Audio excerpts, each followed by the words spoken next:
Thanks for being here. Subscribe to Cheating Stories Best, so you don't miss new stories. An unknown man is trying to placate our protagonist's wife, but to what end?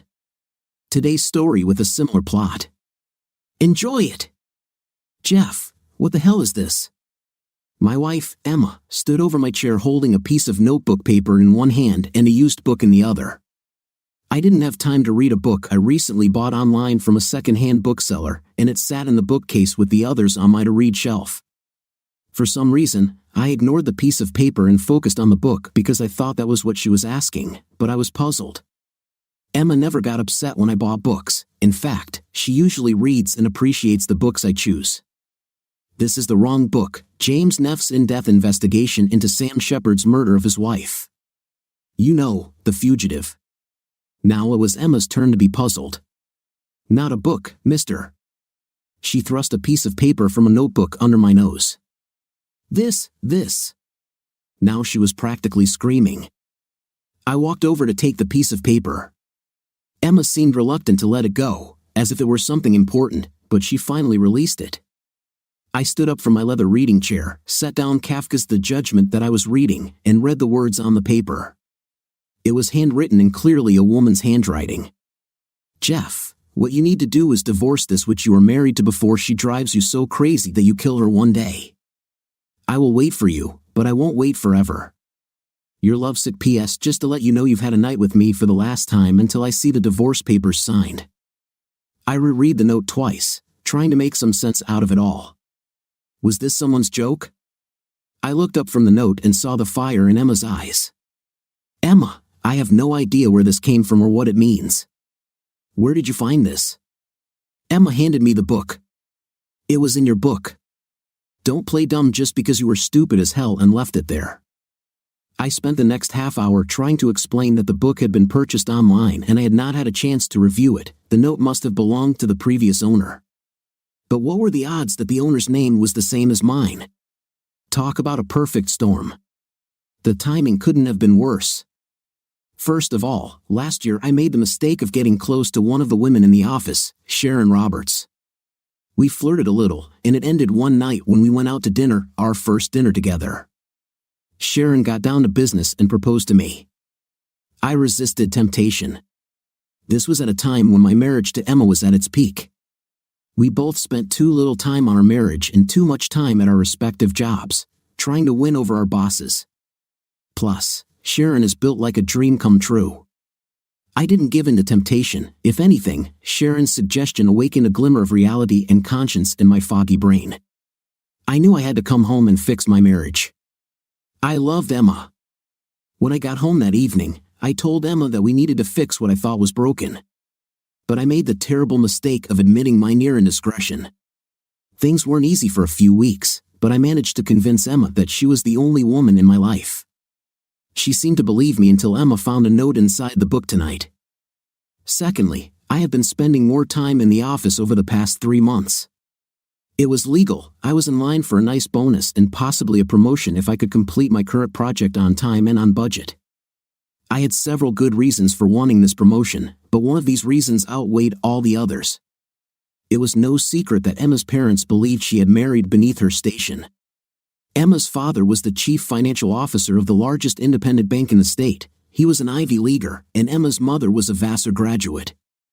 Emma went to Princeton, and I graduated from Kent State. My MBA from Wharton hardly made an impression on her parents' world. With a promotion, I would be on my way to the top. But time spent away from home has recently become a point of contention. Thirdly, Emma has been spending more time lately with her mother, a woman who has never been warm to me or my relationship with her daughter. Last week, Emma and I had a pretty serious argument about time spent at work. Words were spoken, some unpleasant, on both sides. But the worst part is that when Emma said that her mother was right about me, that I was a traitor and not worthy of her, I called her mother a witch. Yes, I used the same word that the writer of the mysterious note used to describe Jeff's other wife. Could this nightmare get any worse? Yes, it could, and it did. By now, you are probably doubting my story. Many of you are probably thinking, give up, you've been caught, but I swear I'm innocent. I ended up falling asleep on the couch after I couldn't convince Emma that the note wasn't mine.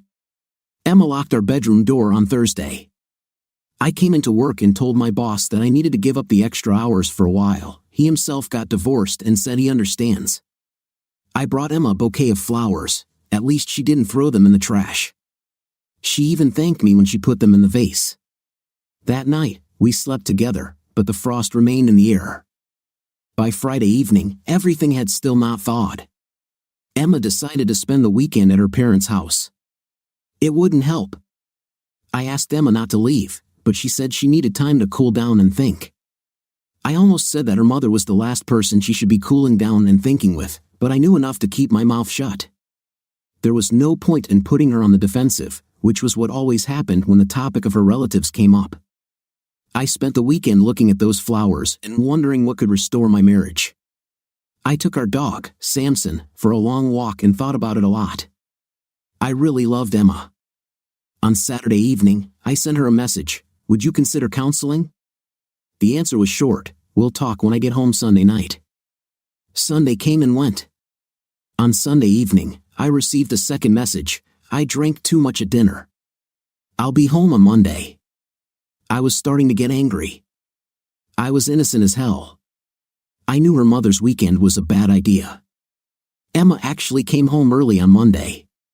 Just before I left for work, I received a half-hearted kiss and, let's talk in the evening, before she ran upstairs to get dressed for work. I was working full-time on Monday but left work in time to get Chinese takeout. When she walked through the door at 7 o'clock, the meal was quiet, not friendly, but relatively polite. We opened the fortune cookies, and I poured a couple of glasses of wine. Emma started the conversation. Jeff, I don't trust you, and this is a disgusting way to treat your husband. Mom says I should cut my losses and leave. Let's not drag your mother into this conversation. You know she never liked me.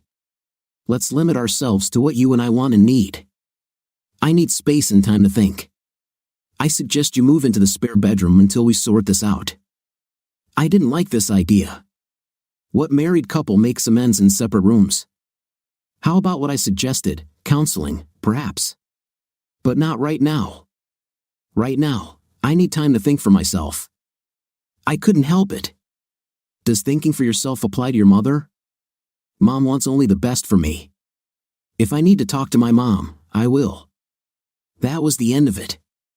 That evening, I moved my things into the spare room and barely slept that night. I met Emma while doing consulting work for an NGO where she was an intern. It was a full year after I graduated from Wharton that one of the Big Four accounting firms hired me. After my first full year of work, I was assigned to help an NGO with their computer systems. This was voluntary work. Our regional manager was on the board of the NGO, and I was assigned to them during the transition. This turned out to be beneficial in every way. The NGO had a new system, and I met my future bride, Emma. Taylor was graduating from Princeton in the fall and spending the summer as an unpaid intern. The more time I spent with this woman, the more I fell in love. We dated all summer. Emma was smart, confident, and, most importantly, had the body and face of a Victoria's Secret angel. Although Emma came from high society, I was especially impressed by how well she treated everyone in the office, from the postal clerks to the president. She always said please, thank you, or other kind words. Physically, Emma was out of my league. I'm a nice guy and big enough to play tight end at Kent State. Emma's height of 175 centimeters looked good next to my 195 centimeters, even when she wore 12 centimeters heels. Where we differed was in social status. Emma is the only child of two people whose backgrounds were not typically the same as my middle-class parents. My mom taught second grade at a Catholic school, and my dad owned a machine shop. I am one of 4 children, all college graduates and all fairly successful middle-class people. Mom and Dad were rightfully proud of their children. My mom and dad instilled in us a work ethic that helped me succeed. After 2 years of working in an accounting firm, I was hired by one of our clients. We had just completed a successful consulting engagement with TMG2 Engineering, where we saved the company millions in the transition from mainframe to server computing. TMG2 offered me a job. This meant I wouldn't have to travel, and my salary was comparable. I'm still working at TMG2. I currently work as a project manager in the IT department. My project was to convert our systems to what was then the new concept of cloud computing. Few companies our size have moved to the cloud.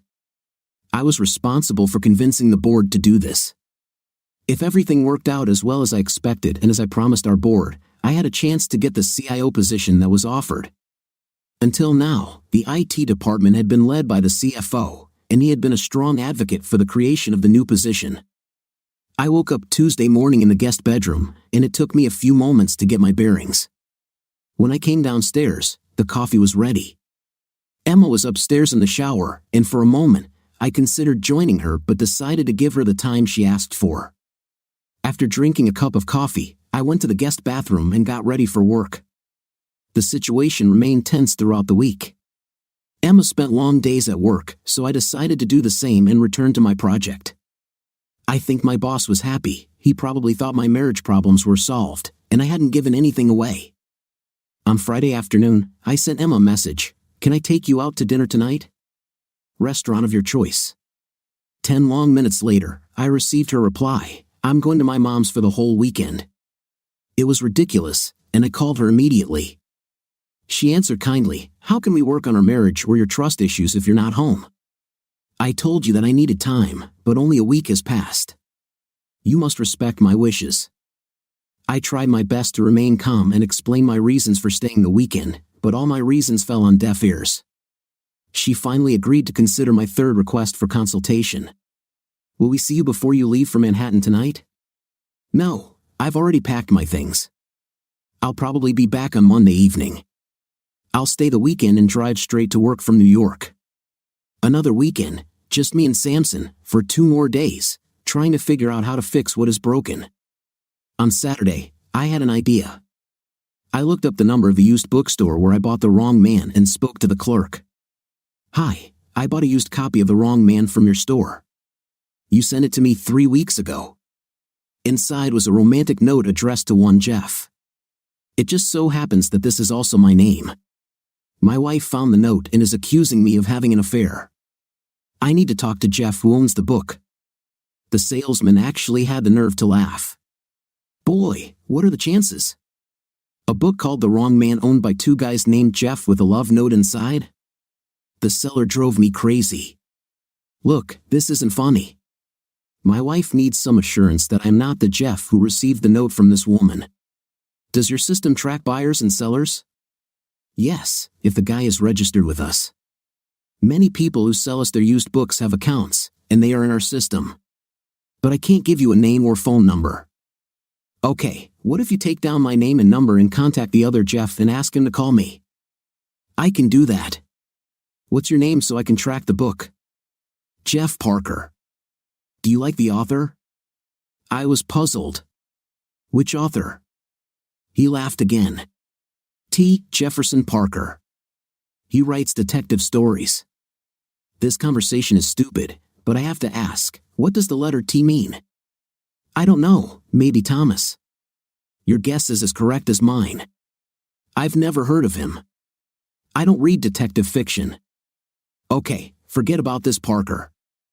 I'm Jeffrey Parker, not Jefferson, and I don't have a T in my name. I gave him my phone number and was pleasantly surprised to hear my phone ring 20 minutes later. "My name is Jeff, and I was told that you had a note that you found written to me. Is this some kind of blackmail?" "No, this is not blackmail. I bought the book The Wrong Man that belonged to you. Inside was a note from a woman named Skin. I need you to tell my wife that the note was written to you, not me." "Was there a note in the book?" "Damn, I've been looking everywhere for that stupid note. If my wife found her, I would be finished. I can't believe it ended up in that book. Jeff, pay attention. I need you to tell my wife what happened." "No way, dude. I dodged that bullet. I'm still married, and I'm keeping it a secret." He hung up. It took me 5 minutes to calm down and collect my thoughts. I dialed the number listed in the received calls log of my mobile phone. "Hello? Jeff, this is Jeff. I changed my mind. This is blackmail. If you do not send me a notarized statement that Terry sent you a love note, your wife will receive a notarized letter from me with a copy of Terry's note. How do you like it, dude?" This is bad. It probably hasn't been this bad in my house since my wife found Terry's note. Okay, fine, but you promise that this is the end, right? I promise. Just send the affidavit, and remember it must be notarized, otherwise my wife won't believe it. Here's my address. Don't hesitate, and do it early this week. Emma and I worked for an NGO and dated exclusively for 5 weeks. When we first made love, it was very vanilla. Although a night the first time was vanilla, it was different from all my previous encounters with women. All my senses came alive at once. My tongue tasted the red wine we drank at dinner, and my eyes saw something special in her eyes as she looked back at me. I smelled its unique scent. Later I found out that it was Creed MIM, which became my favorite gift for many years. I realized that this is how intim differs from lovemaking. Emma must have felt it too, because then she hugged me tightly and whispered, "I love you." Years later, at 2 different social events, I had the opportunity to meet 2 of her previous boyfriends. They were both slightly feminine, very harmless, preppy-looking types. After meeting the second guy, I had to wonder what first attracted Emma to the former college football player, someone so radically different from the others. During that first summer, we made love every few days. Emma controlled her emotions when it came to intimate, so it wasn't an after-every-date event. For the first time, I uttered the words "I love you." This was the beginning of our true love. Very slowly, Emma began to try new positions, but she never became explicit, no dirty talk in bed. Whatever conservative upbringing, she had never completely disappeared.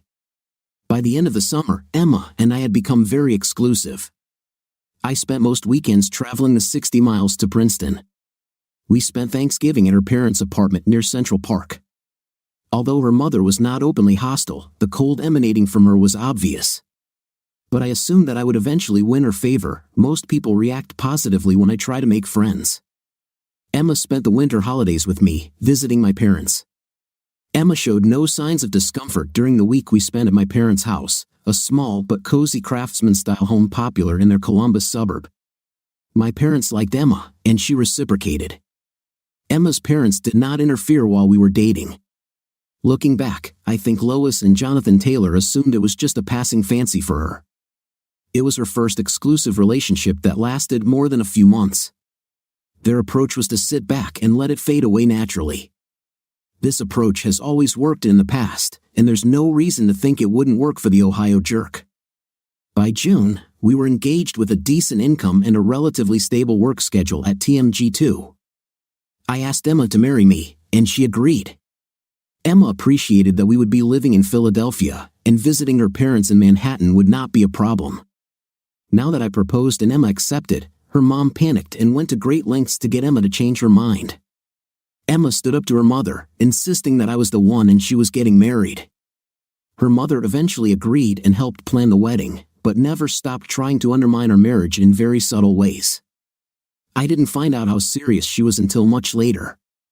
Her parents' attitude also complicated my recent choice. Should I be willing to spend more time with my wife, who now has her own career, or spend that time busting my 5th place at work so she can become a C-level manager at my company, earn a position and income she can be proud of, and maybe show her parents that she didn't make a mistake in choosing me as her husband? This is the same choice that many young professionals face.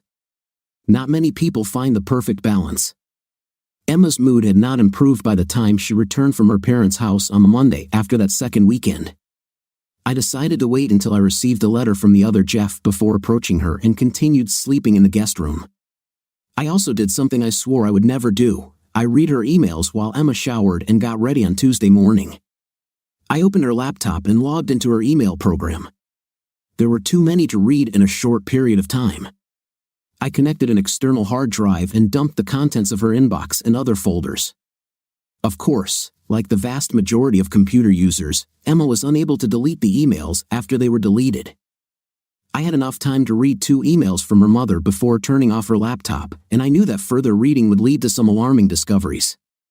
After Emma left for work, I read for an hour. I felt terrible for violating Emma's privacy, but I had no choice. Her mother and I were in a war for Emma's mind and our marriage. All's fair in love and war, right? Plus, the emails proved that I was right to be concerned. In one email, her mother encouraged Emma to transfer to her company's New York office and move to the city. There was also an email from a guy named Grant Martin mentioning a dinner party at her parents' house that they were both attending, and he seemed to want to start a correspondence. As cold as our relationship had been, reading Emma's emails gave me great hope for our future. In response to her mother's sarcastic comments, Emma confessed her love for me and expressed hope that our marriage would survive. Her mother was equally adamant that there was little hope. In more than one email, she mentioned my confession regarding Sharon Roberts, basically accusing me of cheating on Emma with Sharon and possibly other women, including this last one referring to a note from Terry. Emma's only email to Grant Martin was a reply, reminding him that she was married and expressing hope that our marriage could be saved. She asked him to respect her wishes to be left alone. I spent my free time on Tuesday reading all of this. On Tuesday evening, I returned home in a good mood, which only improved when I checked my email. There was a letter from another Jeff. He must have really wanted this to end. I tore the envelope open, and there it was, a notarized statement confirming that he was the Jeff who owned the book and left a note inside from Terry. He even apologized for the problems it caused. Emma came home that evening with grilled steaks, a salad, and a bottle of Merlot. We ate before I handed her a letter from the other Jeff. As Emma read the letter, her eyes became misty. She got up from her chair, sat on my lap, and kissed me. "This makes me very happy, Jeff," she said, "almost as happy as you were to hold me in your arms again. Too much time has passed." "Then take me to bed and let's make love," I replied.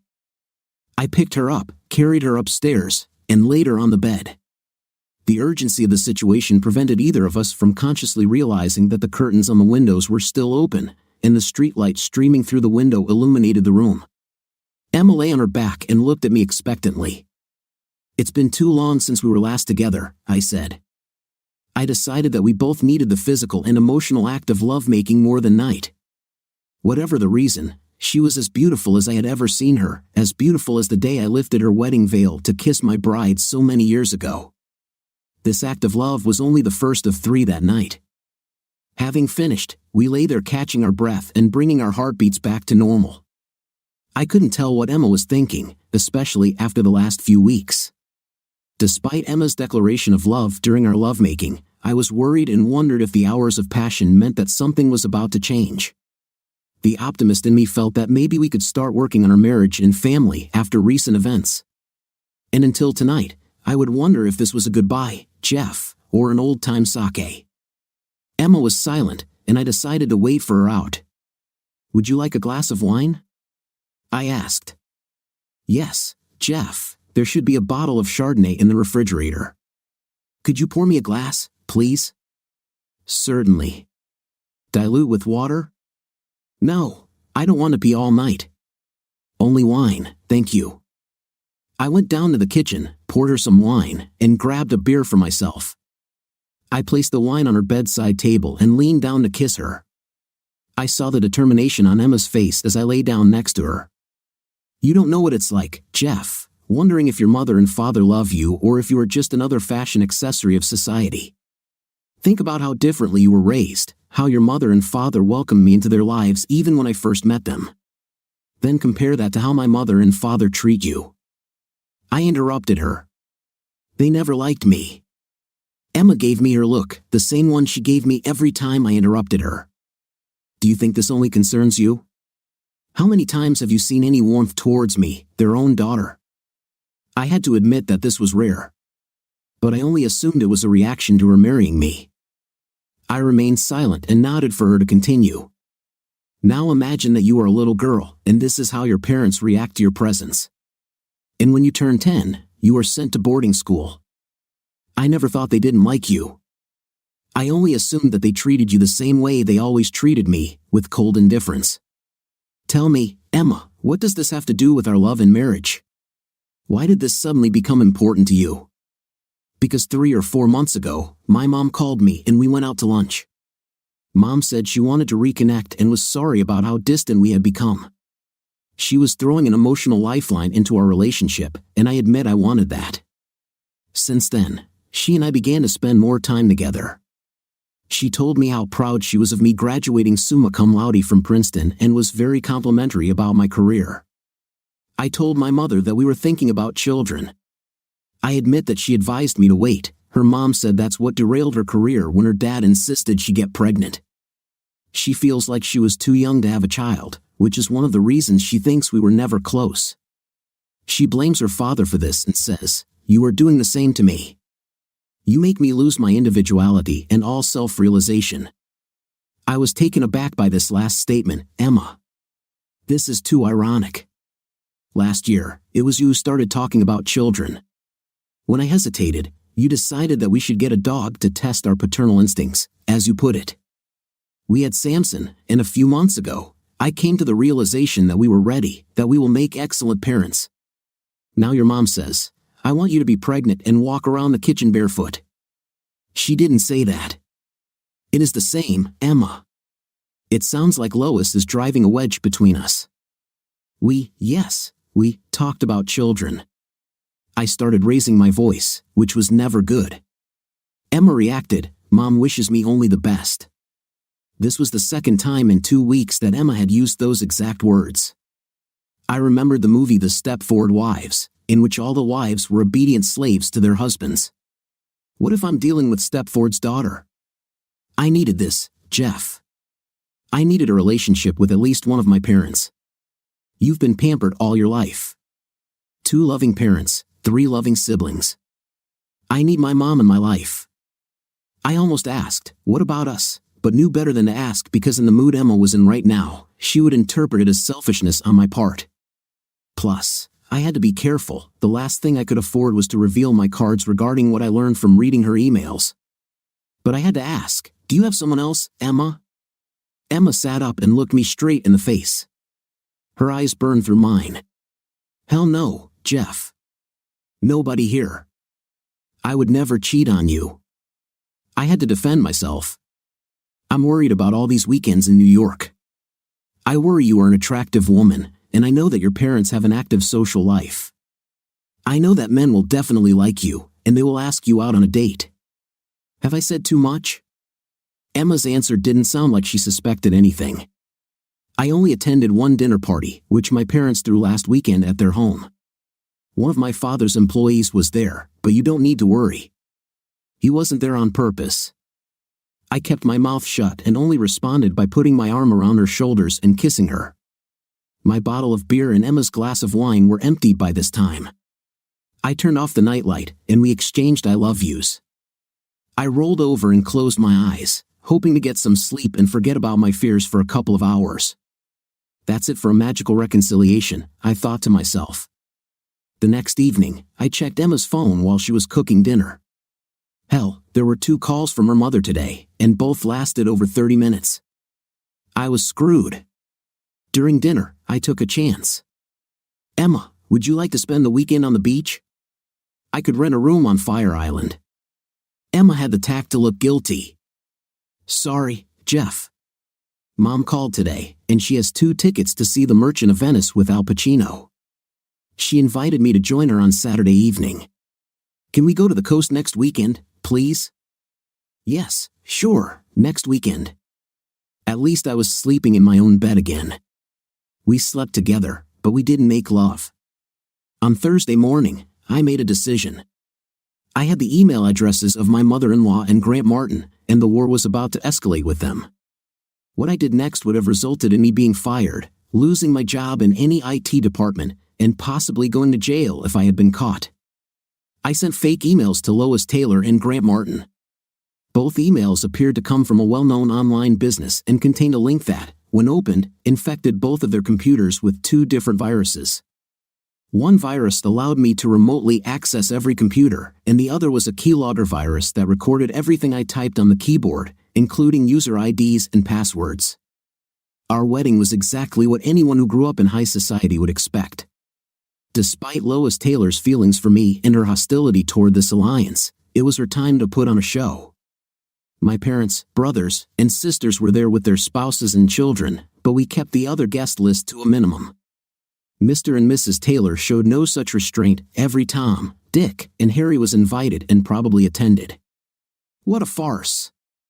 One thing really surprised me. Jonathan Taylor walked Emma down the aisle with what appeared to be tears in his eyes.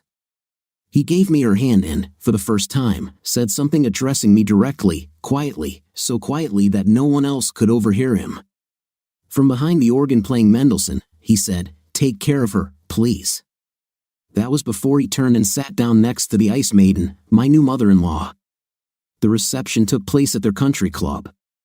I tried my best to smile at all these idiots who came to suck up to my relatives. I think my mom, dad, and siblings rolled their eyes hard enough and often enough to get a spanking at some point. My father, brother, and 2 sisters cornered me. My dad said it best, "Jeff, Emma is a damn sweet and beautiful woman, but good luck with your new family." All 4 laughed, raising a toast to my happiness. The first years of our marriage were wonderful. There were ups and downs. Emma and I enjoyed success in our chosen careers and ultimately managed to find a rewarding balance between work and play. I'm guessing her parents called a truce because we lived in Philadelphia, far enough from Manhattan that the constant interruptions were inconvenient. The truce lasted until recently. We even started talking about kids.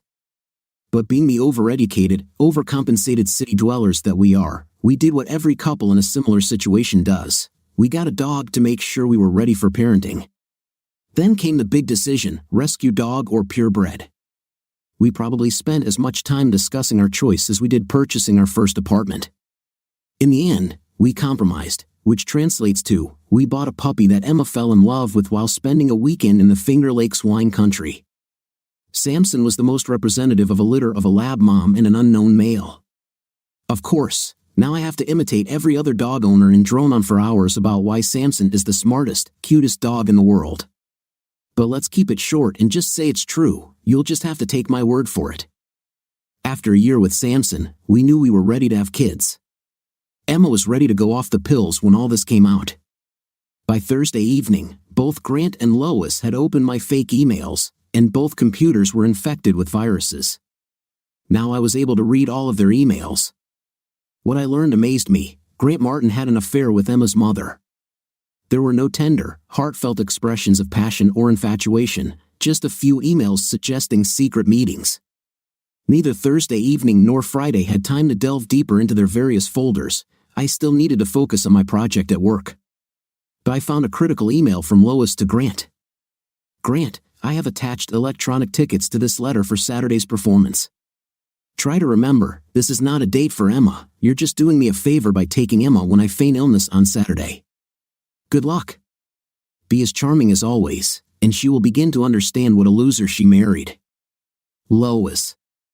I opened the attachment and found a PDF containing 2 tickets to Saturday's performance of The Merchant of Venice. This email only added to the mystery. If my mother-in-law is having an affair with Grant Martin, why is she setting him up with Emma? I'm not usually a resourceful person, so perhaps the answer was beyond the comprehension of my straightforward brain. I decided to go to New York and find out for myself how far this would go. I placed Samson in a local nursery and slept very restlessly. After Emma left in the morning, I boarded the train to Manhattan and considered my options. I was still in love with Emma and thought there had to be some way to save our marriage. By the time I arrived at Penn Station, I had a game plan. I bought a Yankees cap and a baseball jacket, a cheap camera, and a bag of almonds. To kill 2 hours, I went to a deli on 43rd Street that had a great Reuben. I tried not to drink too much coffee or water. It could have been a long night. At 6:30, I was sitting on a park bench across the street from her parents' apartment. I had been there no more than 15 minutes when I heard a voice next to me. "What a scene! Are you from?" I turned around and saw a pretty lady standing there. "What do you have in mind?" "Well, you are obviously watching this building. I believe you are following someone." "So, what detective agency do you work for?" "I'm not with an agency. My wife's parents live there, and I think she's planning to go on a date with another man tonight. I'm just watching to see if she follows through with it or not." "I'm sorry to hear it, but it explains why you're so bad at it. Look, don't be so obvious. What kind of camera is this? You would have to be within 7 meters of them to take any clear pictures." She opened her coat to show me a nice Canon with a zoom lens. "Here. Come away with me when you see your wife. Point to her, I'll take some decent pictures for you. Why do you need to help me? For $100, which you will give me when I send them to you by email. Trust me, they will be worth your money. Why did you decide that I was spying on someone? Because a quarter of the people in this part of the park are private detectives watching one of those 4 buildings across the street. Plus, a Yankees cap. Every out-of-town private investigator puts on a Yankees or Mets cap when he comes into town, thinking he'll blend in with the crowd. I took you for a private detective from some provincial town pursuing a wayward wife. However, I didn't think you were a cuckold. Her words hurt, but she continued her monologue. This part of the city is a breeding ground for traitors and a gold mine for detectives. Too much money and too little morality. Everyone has a right here. I'm watching the building next to yours, waiting for some rich lawyer to walk out the door with his mistress. His wife is out of town, and she hired us to get some evidence of what he's up to. It's probably mating season. I'll still be here tonight to take pictures when the 2 of them return from dinner. It's going to be a long night. She extended her hand. I'm Karen, with an A. I watch Emma's building. While my new friend talked, men and women came and went. The doorman opened the front door and the doors of any taxi or limousine for residents.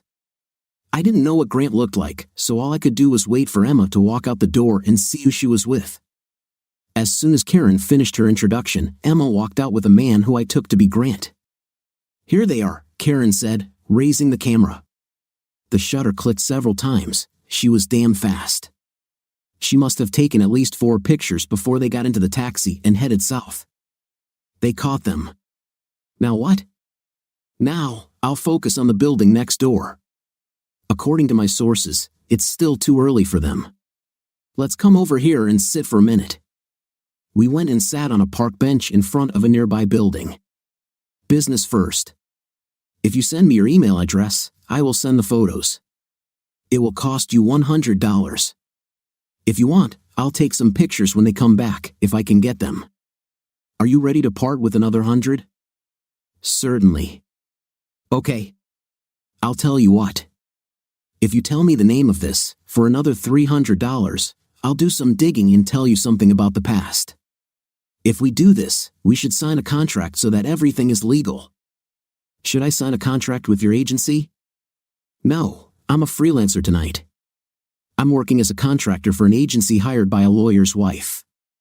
And is it normal that I hired you and not the agency? Yes, as long as it doesn't interfere with what I'm currently contracted for. I can still do my own thing. This is not a conflict. I sent Karen a message with my email address and Grant's full name. We chatted a bit. For some reason, I told Karen the lowdown on why I was trying to save a marriage that seemed to be in deep trouble. Karen was a great listener. My curiosity got the better of me. How did this petite lady end up as a private detective?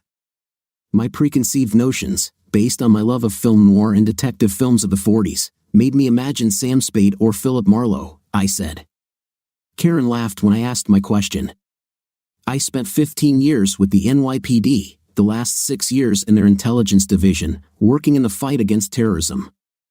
I was shot in the leg, lost everything below the knee, and ended up disabled. She bent down and lifted her trouser leg. Damn it, it was a prosthetic. I decided to use what I learned to earn some money, but I set my own hours. So far, it's worked. I rarely work on weekends like I do today. This was a special favor for a friend from the agency. During the conversation, Karen whipped out her camera again and began photographing the couple getting into a limousine across the street. Are you going to follow them to the restaurant? No, this is probably not a place where you can do anything without getting caught. I'll eat somewhere outside, then sit here and wait for them to return. 9 times out of 10, these couples have dinner together and then return to the love nest for a night of intimate. There's not much romance in these cases. What does the mistress get from this besides food? You would be surprised. Some of these women earn as much as a good secretary. You just have to be willing to sell your soul and let some old, fat, bald master of the universe have an intim with you. No thanks. Karen laughed at that last part. What about wives? Probably half of our business. Some poor soul working 60 hours a week finally realizes that some clown is getting most or all of what should be his. You want to know the worst thing? This is when the DNA comes back and the children are not his. It always ends in nuclear war. I once had a client who broke into his ex-wife's house, sat on her bed, and shot himself. It must have hurt her conscience. No, that's not true. This poor slob didn't know that his wife was out of town. The damn housekeeper found the body. By the time the ex returned home from a spa week in Cancun, the house was cleaned, the bed had been replaced, the walls had been repainted, and my client had already been cremated. The ashes went to his mother. There aren't many happy endings in this business. After that, we sat for another minute. I wondered deeply whether my story would end badly. I wasn't going to die, but if we divorced, I would miss my wife. Look, don't take this the wrong way. If you're going out to eat, can I treat you? She looked at me before answering. No, Jeff. Go home. I'm going to meet my husband at a diner. I've already sent him a message, and he'll be there in 10 minutes. Karen raised her ring finger. As observant as I was, I didn't even notice the ring. There we got up from the park bench and walked. I now also noticed a slight limp. I guess I must be self-absorbed and wallowing in self-pity. I decided to talk about something other than myself. It must be hard to be married when you see all this disgrace. Is this affecting your marriage? This applies to many of my colleagues. Some people can't get past all the crap they see. I am a very happy woman. My husband Bill knows what I go through at work. He does both small and big things to let me know I am loved. Let's take this evening, for example. I know his mom is looking after our 2 boys so he can meet me here and have a quick bite to eat together. We continued walking and talking. As we approached the diner, I could make out the silhouette of a large man. As we got closer, I could tell that Bill was a very fit, handsome man. He was my height, but he probably weighed 15 kilos more than me, and it looked like it was muscle. Karen hugged him, and he leaned in to kiss her, but he didn't take his eyes off me. Bill, this is my new client Jeff. Jeff, this is my husband Bill. We shook hands. We both looked into each other's eyes and exchanged a firm but not excessive handshake. Bill spoke first. Let me guess, hard ending? Dang, you're good. Played me. No, I fought in the heavyweight division at the University of Pennsylvania. Bill's smile was casual. He turned, and as he hugged Karen, his smile widened, and his eyes sparkled. Are you hungry? He asked me. No, but thanks anyway. I'm going to head to the station and catch the train home. Karen, please send the contract when you can.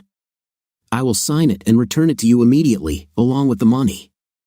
Thank you for taking on my case, if that's the right word. Karen laughed. I shook Bill's hand. It was nice meeting you, Bill. You're one of the lucky ones, but I have a feeling you're both lucky. Take care, and thanks for inviting me to dinner. You two give me hope. Bill looked at Karen, and she simply whispered, I'll explain. I actually left with a smile on my face. I overslept on Sunday morning. The lack of sleep had taken its toll over the past few days. After making coffee, I turned on my laptop and connected the hard drive to download all of Grant's emails from his archived folders. I also decided not to wait for Karen's phone call at a decent time. I will contact her on the cell number she gave me. I needed to know what happened on Saturday night. After I left town with a cup of coffee and a toasted bagel, I started reading emails. One thing I learned, Grant Martin was a sneak. Lois Taylor wasn't the only married woman he dated. But one email in Grant's outbox answered many of my questions.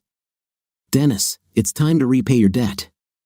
For the past 4 months, I've been having a night with an old high society matron. This woman has so much blue blood that she wouldn't even think of having anyone inferior to her, hence her willingness to have an intimate with me given my pedigree. What she doesn't know, of course, is that my idiot father disowned me 5 years ago. You're probably wondering why I'm even getting involved with some old, worn-out woman. 2 reasons. She is rich and her daughter is a baby. But this old lady is crazy. She's trying to break up her daughter's marriage to some creep so that my daughter and I can get married. Then the old woman and I can see each other, and no one will suspect anything. Can you believe this? You can't make this up. Did I mention I work for her husband, and this guy is an ignorant jerk? The old lady is putting pressure on her daughter to leave her husband, and I'm waiting in the wings to pick up the pieces.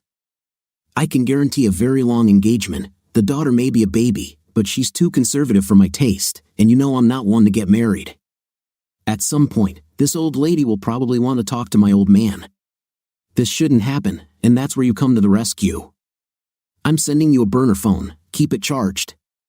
When I call you, answer and pretend you are my father. I'll ask her to talk to you. Don't overreact, just hang up as quickly as you can. Remember, I'm counting on you, just like you counted on me last year. Don't screw it up. Sorry about this James Bond crap, but I'm not taking any chances until I have a chance to make some money. Did I mention this old lady is worth millions? Yes, that's what I did, your brother Grant. Reading this, I almost felt sorry for Lois for less than a second, and then I realized that I was dealing with a nest of snakes. It was definitely not my thing. I was hoping someone with Karen's experience could help me figure out my next step. While I was waiting for Karen to call, I saw that Grant had logged into his computer and spent several hours surfing the internet, including logging into his work server and accessing several different programs. I observed and recorded everything he did. Now I had his user ID and password in the bank. By 2 p.m., I couldn't take it anymore and called Karen on her cell phone. Hello, Jeff. I was waiting for your call. Sorry to bother you on Sunday. Please apologize to your husband and children, but I need to know, what did you see last night after I left? You'll be glad to know that your wife arrived by taxi just after 10. She got out of the taxi and headed towards the door. Grant walked with her, and it looked like he was trying to get her to let him in. She shook her head. He tried to kiss her, but she turned, and he only kissed her on the cheek before she walked through the door. The doorman must have been given instructions because he stopped Grant from entering the door. He left, but only after cursing at the doorman. By that time, the taxi had already left. Grant must have already paid for the taxi, which is pretty cheeky of him. He shouldn't be denied too often. In other words, your wife was not swayed by his charm. She got home at a decent time, and nothing untoward happened except that she went on a date with another man. I was glad Emma didn't sleep with that jerk, but I was still angry that our marriage was falling apart. Remember what you told me last night, her mother set her up. It doesn't justify all of her behavior, but it does create a reason why she behaved the way she did. Okay, I'll give this to her, but you should hear this. Looks like Grant Martin is in love with Emma's mom, and Lois Taylor is ruining my marriage to keep Martin around. No kidding. This is just so shocking. I've been in this business for many years, and it never ceases to shock me how evil people can be. How did you find out? If I tell you, will we have some kind of client detective privilege? No, Jeff. If I'm called to court, I'll have to tell. So, if you're doing something illegal, you have to decide whether to share. I thought about it and realized, what the hell, and told Karen how I got the emails. She, like many people over the past decade, was stunned. I also told her that I have Martin's user ID and password to access personal accounts and bank transfers. Can you really take over this guy's computer and read his passwords? Heck, later this week you're going to have to teach me how to protect myself from guys like you. But now, I'm returning to my family. We're watching The Wizard of Oz, and the kids are looking at me with their "when are you going to hang up" eyes. Sorry, Karen. Call me tomorrow after you've dug into Martin's background, and I'll tell you the rest. At this point, we hung up, and I again began to dig through the emails of Grant Martin and Lois Taylor. By Sunday evening, when Emma returned from her parents' place, I had all the information I needed. But I had no idea how I was going to use it. All my clothes and other personal items were also in the guest bedroom and bathroom. It didn't take her long to burst into the kitchen where I was sitting and drinking, jangling, "Jeff, where are your clothes?" I ignored her question. "How was your date last night?" There was an expression on Emma's face that I had never seen before. Did guilt, horror, deception affect her? What are you talking about? I didn't go on a date. Emma said this with such conviction that I might have believed her if I had not seen with my own eyes how she got into that taxi. What do you call it when you go to a performance with an unrelated member of the opposite intim? Maybe we should look it up in the dictionary. There was that look again. Were you following me? Not that this has anything to do with the matter, but yesterday I went to the city. I was going to try to convince you and your mom that I should take you to the play. I arrived at their building just in time to see you getting into a taxi with some guy. Who was that? Okay, I lied to her, but it sounded real, and I didn't want Emma to know what I was really up to or what I really knew. Jeff, my mom got sick at the last minute, and one of my parents' friends was kind enough to pick me up. Nothing happened. I played dumb. So who is this good friend? Does he have a name? Grant Martin. He works for my father. I decided it was time to make her think. Listen, Emma, this is. Your parents are trying to separate us. Think about it. I'll bet you $1,000 that your mother made a miraculous recovery on Sunday. This illness was faked. How come Grant Martin was available at the last minute? It's time for you to pull your head out of your fifth place and realize that our marriage is almost over. Emma stumbled back on her heels as if she had been shot. I didn't want this to turn into an argument, so I took the opportunity to leave the kitchen and head to the guest room. It was a restless night, and I hardly slept. As a result, I got up, left the house, and ended up in the office before 7 o'clock. At 8 o'clock, my cell phone rang, informing me that I had received a message. Checking my phone, I saw that Emma had sent 2 words, Sharon Roberts. I'm guessing Emma has already talked to her mother, and Lois has been filling her head with all sorts of nonsense. My marriage was quickly spinning in circles around the toilet, heading down the drain. Late Monday evening, Karen called me at work. Do you have a place where we can talk in private? I closed the door to my office. Yes, I'm in my office. What's the matter? First, tell me again about Grant Martin's position at the bank. I thought you had it all, so I focused on non-work matters. I looked at my notes. As far as I can tell from his email and access permissions, he is a personal banker. He primarily focuses on trust accounts and other types of wealth management for high-net-worth clients. Yesterday, I watched him read emails that came from 3 different clients. 2 out of 3 asked him to transfer funds from different accounts to or from other accounts. Grant set up bank transfer instructions that transferred those funds. As soon as the bank opened this morning, the money was supposed to be transferred. I can confirm this later today when I sit down at my computer at home. I don't want to use my work computer for all this. Did any of these transfers go to foreign banks? Firstly, they went to an account in France. Some rich guy is studying in Paris, and his father sent money for his tuition, room, and board. Karen seemed to think for a few seconds, and the line fell silent. She then started telling me what she had learned so far. I spent the morning collecting dirt on her friend. First of all, the guy had problems in the past. I haven't been able to track them down yet, but it was bad enough that his family actually disowned him. He moved to New York to get away from what was happening in the West. Then, I talked to a friend from the NYPD. Seems like last year, during college, I visited him for a long weekend. This friend, Dennis Riley, picked up a young lady at a bar and brought her back to Martin's apartment. The young lady had a little too much to drink and asked Riley to call her a taxi. Riley refused and took her without consent. When Riley fell asleep, the woman left the apartment and went straight to the local station, charging Riley with assault. The police investigated, but Riley claims it was consensual, with Martin supporting Riley.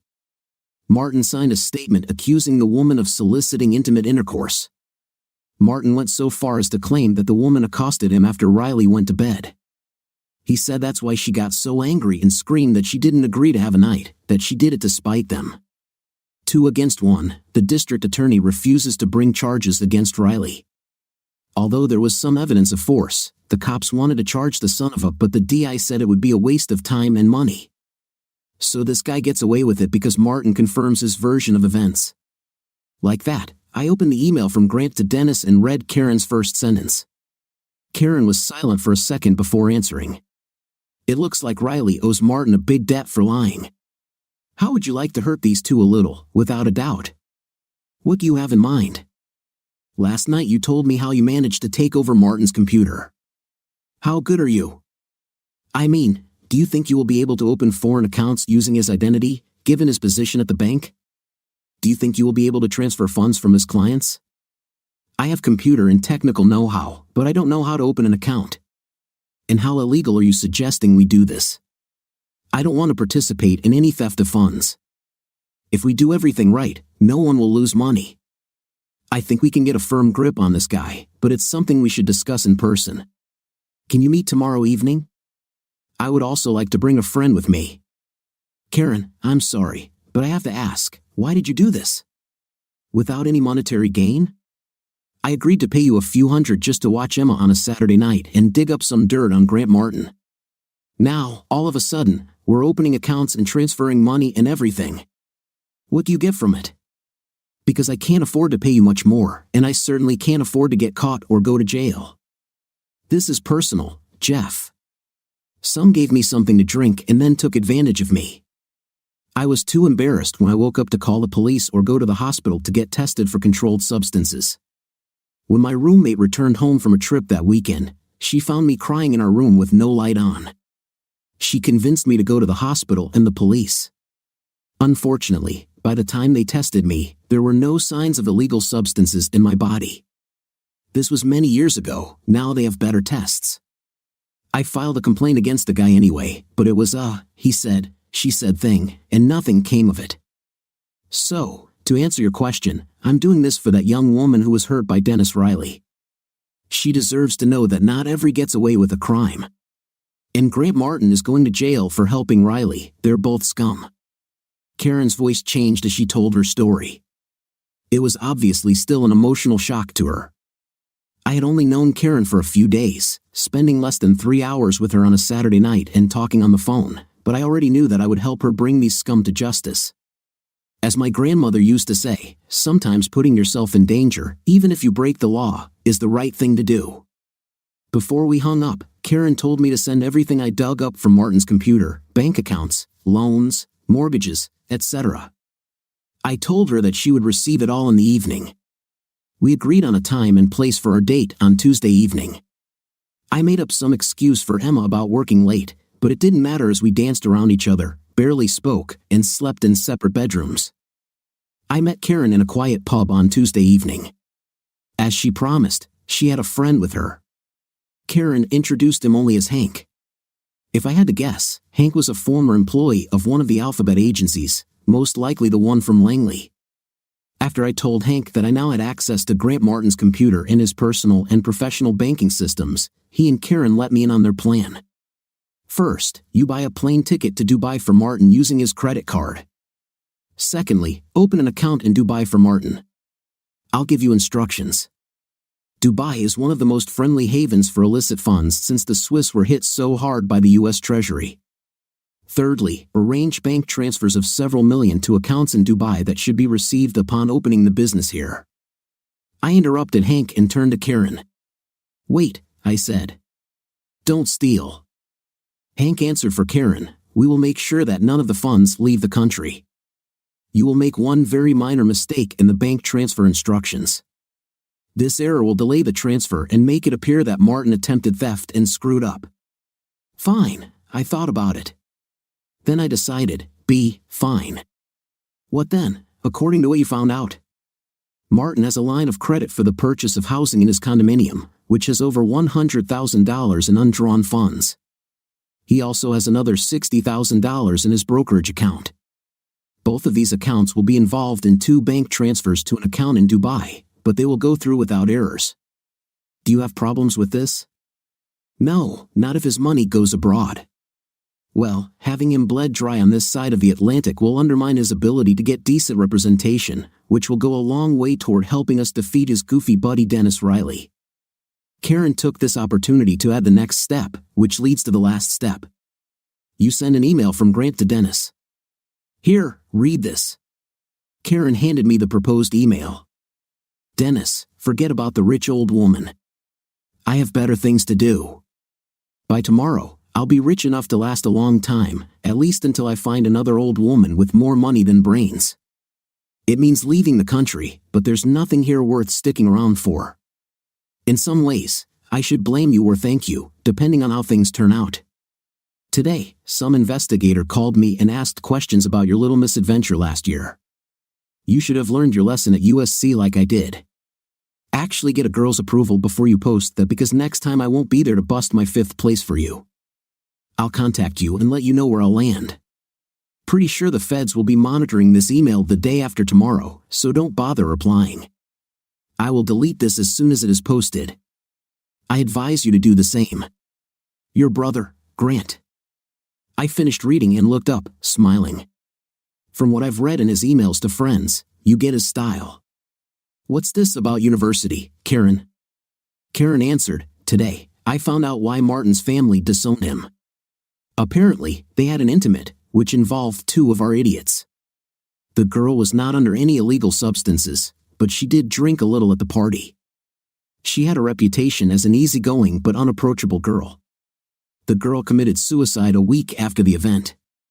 The Martin family paid the young woman's family $250,000 to hush it up, but turned around and disowned Grant for his involvement.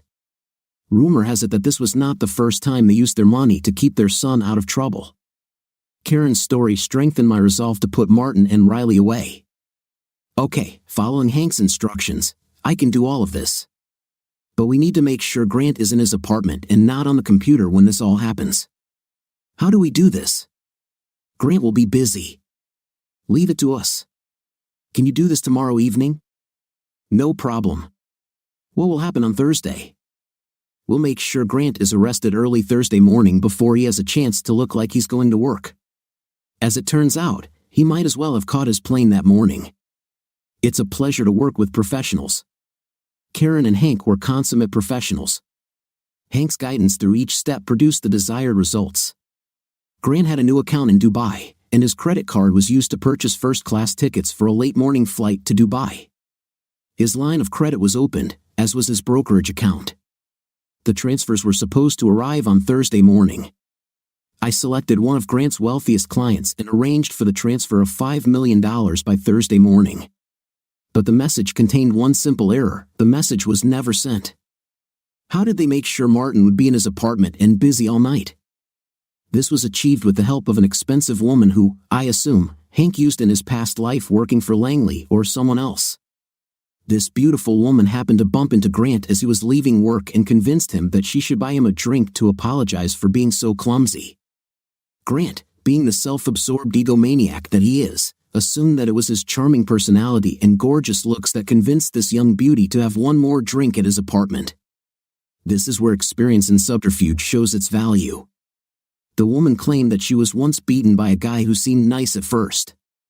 She swore it would never happen again and wanted to see some form of identification. Grant thought, what the hell, and pulled out his driver's license. Everyone knows that a driver's license is. Half the people in this town wear fake ones just in case. Show me your passport now. If Grant had been thinking with anything other than his little head, he would have doubted the lady's logic. But he thought again, what the hell, and walked into his office, unlocked his desk, grabbed his passport, and handed it to her. She stared at it demonstratively, even flipping through the embossed pages, making sweet comments. She closed the passport, placed it on the hallway table, grabbed Grant by the tie, and carried him to bed until she left at 6 on Thursday morning and essentially disappeared. Grant Martin opened his door at 8 o'clock on Thursday morning to find 2 of New York's best detectives on the other side. Despite his protestations of innocence, he was figuratively speaking tied with a small bow. It did not help, both detectives noticed Grant's passport lying on the table in the hallway. Heading somewhere, Mr. Martin? The detective asked as he handcuffed Grant. Of course, Grant knew he was being set up, he just didn't know by whom or how. None of the girls he had ever been with had the knowledge necessary to do this, at least, that much he could find out. All traces of viruses on his and Lois's computers were removed from their systems. In fact, just to be sure, I sent a command to wipe his hard drive before the police showed up that fateful morning. It looked as if Grant had done it himself to erase all traces of his crimes. Police eventually checked Grant's internet service provider, ISP, to obtain copies of his emails. That's where they found an email to Dennis admitting to lying to cops, and a fake email to Riley explaining his plans to leave the country with his ill-gotten gains. Karen's police contacts were very helpful. They offered to drop charges related to his previous false statement if Grant testified against Dennis, like the scumbag that he is. Grant cut a deal, and Dennis Riley was extradited back to New York to face the charges. Of course, when Dennis learned of Grant's betrayal, the two jackhals turned on each other, and it was very satisfying to hear them tear each other to ribbons. Grant Martin received no support from his family. It's actually funny that his mother and father spent so much money getting him out of trouble when he was guilty, but didn't lift a finger when he was actually innocent of the crime. No matter how much he protested his innocence, he was found guilty of theft and various other related charges. Grant Martin will spend at least the next 4 years in prison. With Grant's testimony, Dennis Riley was sentenced to 10 years. By the time Grant testified, he and Riley hated each other so much that Grant was particularly frank in describing the brutality of the crime. All this happened over the next year while these events were unfolding. I had more personal issues to deal with. The first thing was to burn this mother-in-law. On the day of Grant Martin's arrest, I made an appointment with my father-in-law, Mr. Taylor. I need to show you something. Some of them will hurt Emma if I give them to her. If she believes me, some may hurt you. I don't know you well enough to know for sure, but I'm sure you don't want your daughter to get hurt, so I give this to you to do as you see fit. I hired a private investigator to find out why my marriage recently began to collapse. I have no idea how he obtained this material, but I hope you are as shocked by the content as I was.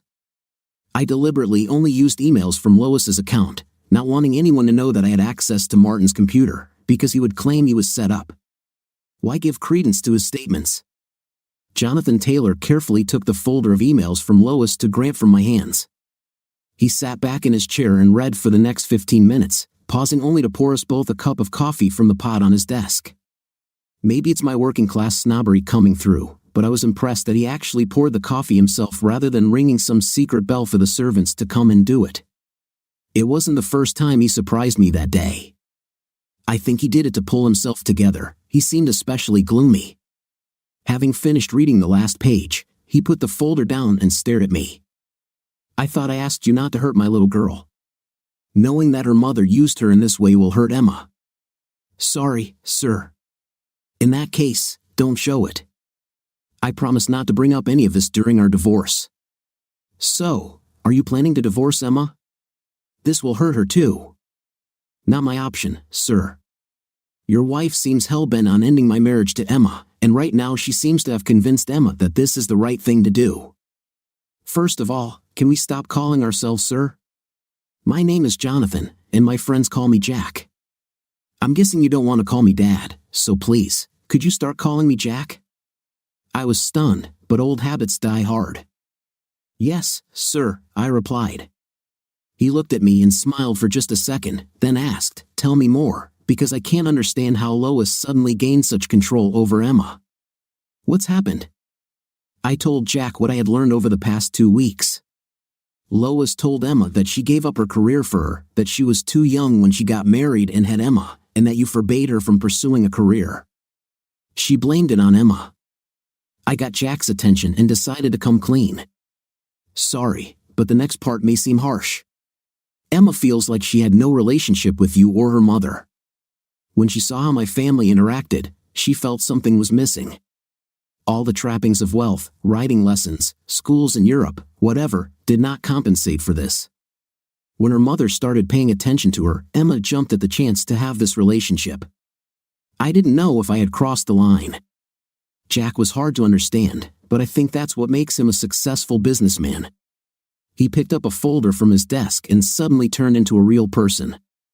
Do you have any idea what it's like when you turn 60 and realize your life is crap? No, of course not. Right now, I'm just ranting. Emma's mother gave up her career? What a joke. Only if they have openings for manicures and spa treatments. For years, I had to listen to her tell everyone about her childhood dream of playing women's professional tennis. You really have to be good at tennis to make a living at it, and after 45 years of playing, Lois still can't hit her backhand. I spent 90% of my entire adult life working for this bank, doing everything I could to make it the most successful and trusted bank of its kind in the Northeast. That's how I was raised. We were a different generation than yours. Few of us are our wives' best friends. When we have free time, we head to the golf course to make connections that will help the business. I spent more time with my quartet of golfers than I did with my wife or daughter. And you know what? My wife wanted it this way. She showed no interest when I suggested she take golf lessons. She dissuaded me when I suggested taking up tennis. In fact, she said that it would limit her ability to improve. In the back of my mind, I thought maybe this would limit her ability to have a night with one of her tennis partners, but until today, I had no real evidence of adultery. I was blissfully unaware. Jonathan's frankness shocked me, and all I could say was, "I'm sorry that I'm the one bringing this to your attention. No, Jeff, I thank you for giving me this." A little intimate on the side is one thing, it's quite another to be so cunning that she's willing to sacrifice Emma's happiness to keep her lover close. And with one of my employees?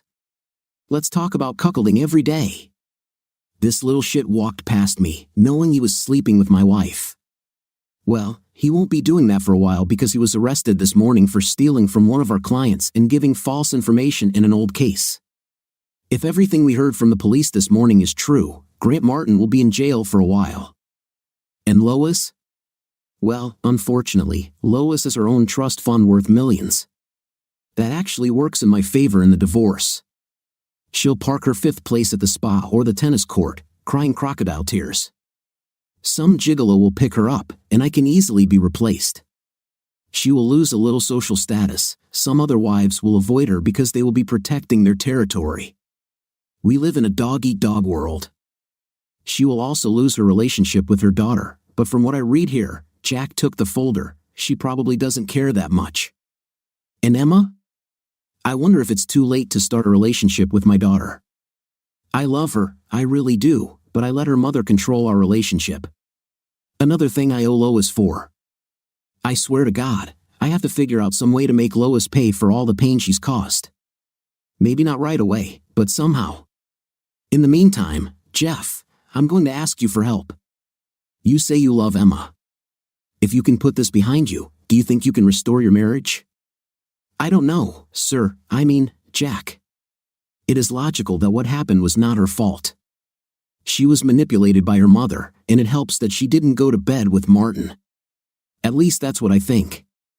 But emotionally, this is the hardest part. I'm not like you. I just showed you evidence of your wife's adultery and duplicity, and you didn't shed a tear. You got a little angry but kept your composure. Me? When Emma walked out the door that second weekend, I cried for the first time in my adult life. I don't know how you do it. Jonathan Taylor looked at me and made a decision. Because I began to restrain my emotions more than 40 years ago. Let me tell you a story that few have heard. When I first graduated from college, I enrolled in Naval Flight School. It was hard, but I passed the OCS exams. I was so proud of myself that day when those bars were attached to my uniform in front of my parents. I was in flight training when my life became hell. I screwed up and crashed, broke both legs and my back, but my radar intercept officer, Ted Andrews, was killed. I spent 6 weeks in the hospital. When I was able to walk without crutches, I went to visit Ted's parents to apologize. I will never forget their faces as they looked at the man responsible for their son's death. I returned to base a broken man and cried for days. I was of no use to the Navy. They discharged me with honors and sent me home. My parents were kind, they didn't place any additional blame on me. They sent me to Harvard so I could get my MBA and put all this behind me. But not a week goes by that I don't think about what I should have done that day to prevent the accident. I wasn't drunk or hungover or anything like that. It was just a mistake that cost a man his life, and it was my mistake. Ted's parents never wanted to hear from me again, but I dedicated part of my life to his memory. In addition to volunteer work, a $10,000 donation is made each year to both the USO and one of Gary Sinise's foundations for wounded soldiers. So, by and large, cheating on your wife seems like a small thing. I listened in silence, and when he finished, I looked at my father-in-law. I saw a man with a huge load on his shoulders, which he had been carrying for too long. I knew there was something I could do to relieve this burden, and that's when I realized what I was going to do. As I navigate the current circumstances, it's important to remember how out of character Emma's recent behavior has been compared to who she is. This can only be explained by her need to finally connect with her mother, who has never shown the usual love between mother and child. My thoughts went back to the first time I really talked to Emma, that summer 8 years ago. I was taking a break from my NGO duties, walking past Columbus Square when I noticed a familiar face sitting on a bench. The young lady I recognized from the office looked like she could use a friend. I took a chance by walking up to her and introducing myself. "Sorry, I saw you earlier in the office. I'm Jeff Parker and I work in the IT department." I extended my hand. The young woman looked into my eyes, and there was a sign of recognition in them, but it was also obvious that she had been crying. I started to feel bad for disrupting what could have been a private moment, but instead, a hint of a smile appeared on her lips. "Yes, I saw you there. I'm Emma Taylor." She took my hand. "Can I sit down or do you want to be alone?"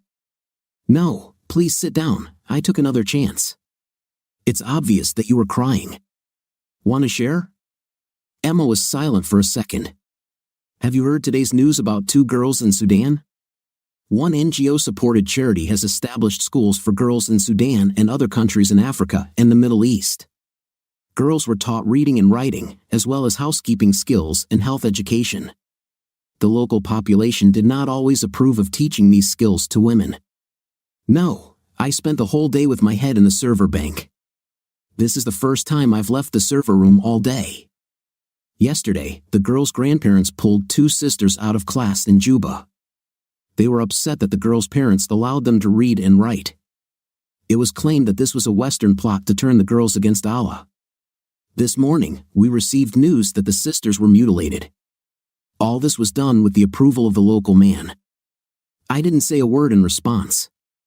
I had heard of this barbaric practice among some Muslim tribes, but until today, I had never heard of it being used on women. Emma cried again before continuing. "What I can't understand is how people who claim to follow God can think it's okay to destroy what that same God created." She paused. "Do you think we are doing something good there, or are we just making more of a mess?" "I won't pretend to know the answers to your questions, Emma, but my grandmother taught me a thing or two when I was growing up. I was visiting my grandparents on their farm when a big storm hit. We saw a big funnel cloud, and the 3 of us were trying to get all their chickens into the barn. We probably had 20 of their 25 chickens in the barn when Grandpa closed the barn door and told me to go down to the basement. I started to protest and couldn't understand why we abandoned the others. My grandmother set me on the right path. Whenever you try to save everyone, she said, you'll probably end up saving no one." Emma looked at me with her beautiful eyes. She really listened to me with interest. "I think you could apply Grandma's philosophy to what your organization does. Try to save as many of these young women as possible from a life without hope. You'll never save them all, but you can't lose sight of the positives as long as you save as many as you do. Your grandmother seems to be a wise woman, but what do you mean by you? Don't you work for an NGO?" "Not really. I am on loan from KPMG. When I'm done transforming the systems, I'll go on another assignment with another company. Such is the life of a consultant. I could be in California or Virginia in 2 months. It must be hard to make friends. I can't imagine such a nomadic life. I've only lived in 2 places in my entire life, here in Manhattan and where I go to school, Princeton. Even my preparatory school was 5 kilometers from the university." You use the present tense. "Are you still in school?" "Yes, I have 1 more year left at Princeton. I'm here for a summer internship." "Does this mean that you work here without pay?" "Yes, but that's not a problem. The only thing my father believes in is community service. He gives me a decent allowance in addition to paying for my studies. Money is not such a big problem. When I graduate next spring, I'll have the chance to try living on my own. Until then, I will focus on my studies and help here as an intern." That must be nice. As soon as I said it, I realized how sarcastic it might have sounded to her, but Emma didn't bat an eyelid. "This is true. I won't deny it. I have friends in school who need to watch every penny or who borrow money to pay their tuition and rent. Having disposable income takes the worry out of being a student. During our 30-minute conversation, Emma expressed sympathy for the two strangers in Sudan and to her fellow students at school. I later learned that on the same day as our conversation in the park, Emma had been hit by a taxi on her way to work. The incident left her with a huge bruise on her thigh, but this was not known until several days later. She was a woman worth meeting, but before I could say a word, she surprised me once again. "Jeff, since you said it's hard to make friends while traveling around the planet, would you like to have dinner with me sometime soon?" "Of course," I said. And that's how Emma and I began our friendship, a friendship that blossomed into a relationship. It is now questioned due to her mother's malicious interference. After leaving my father-in-law's office, I returned home by train. Emma walked through the door an hour later to find dinner on the stove, a bottle of Merlot, and a dozen red roses on the table. It took her a few moments to notice the 3 place settings. "I see we are expecting guests. Who is this for?" "Your father?" "My father? What about my mother? Did something happen to Mom? Please tell me." "No, nothing happened to your mother. Your father and I just want to talk to you about something. Go wash your face, he'll be here any minute." Thank God Jack called them. I don't think I could hold Emma off for long. Perhaps my plans for a quiet meal were naive. The wine was poured and the pasta was placed on plates, but as soon as we sat down, Emma wanted to know why her father was there without her mother. Jack fell on his sword and became the one to tell Emma what her mother had been doing for the last few months. Emma became hysterical, screaming, "No, no, no," until Jack removed her from the table and sat with her on the couch, Emma crying on his chest. I cleaned up the kitchen and gave them some privacy. I took Samson for a walk.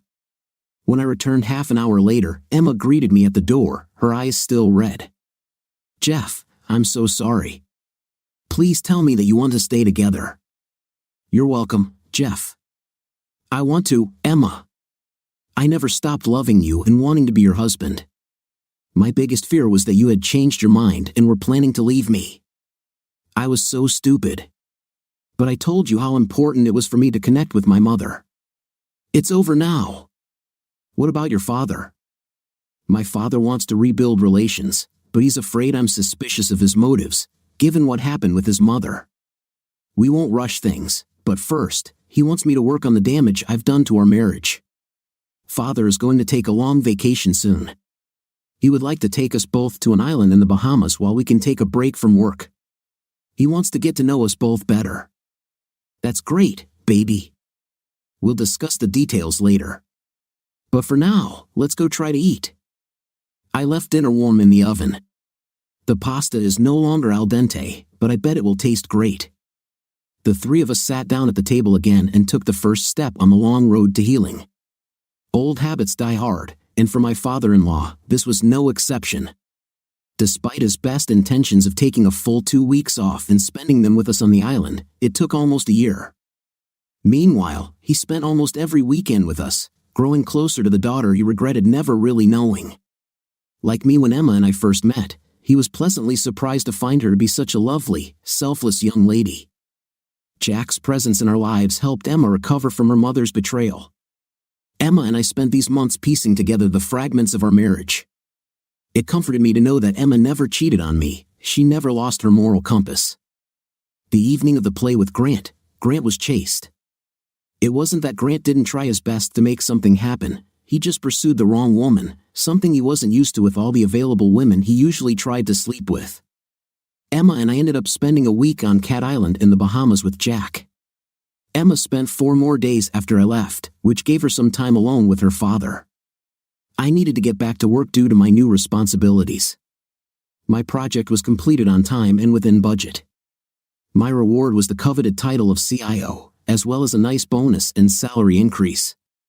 By the way, about cones, Emma needed to be convinced that she could still wear a bikini on the island, even with such a beautiful baby bump.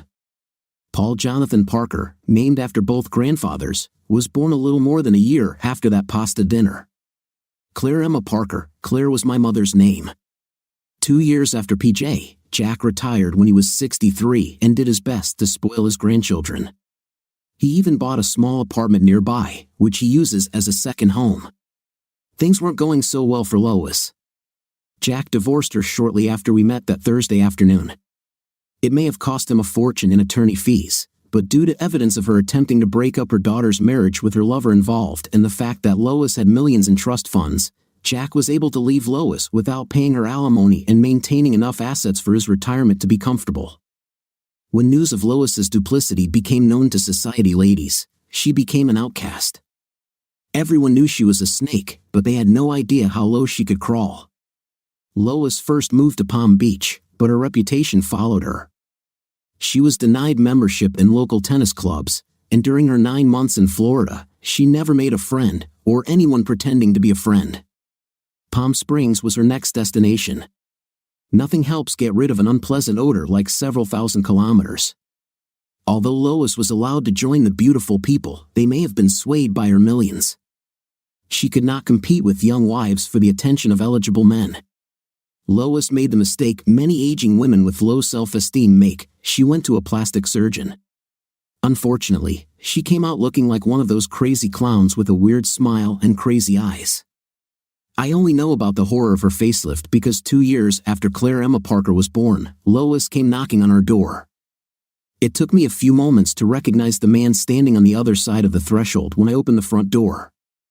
I didn't even open the screen door, I just spoke through the screen. "Lois, what are you doing here?" The lack of friendliness in my voice could not have been more obvious. "I would like to see my daughter and my grandchildren." "Lois, you are not welcome here. No one in this house wants to see you or ever acknowledge your pathetic existence. Now go away." It took every ounce of self-control not to scream. "You have no right to prevent me from seeing Emma and the children. Open this door, Lois. You don't understand.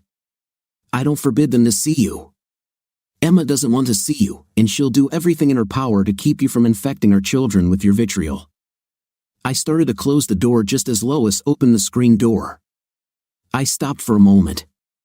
My God, what did you do to your face? It just came out of my mouth. Lois was taken aback by my comment long enough for me to close the door.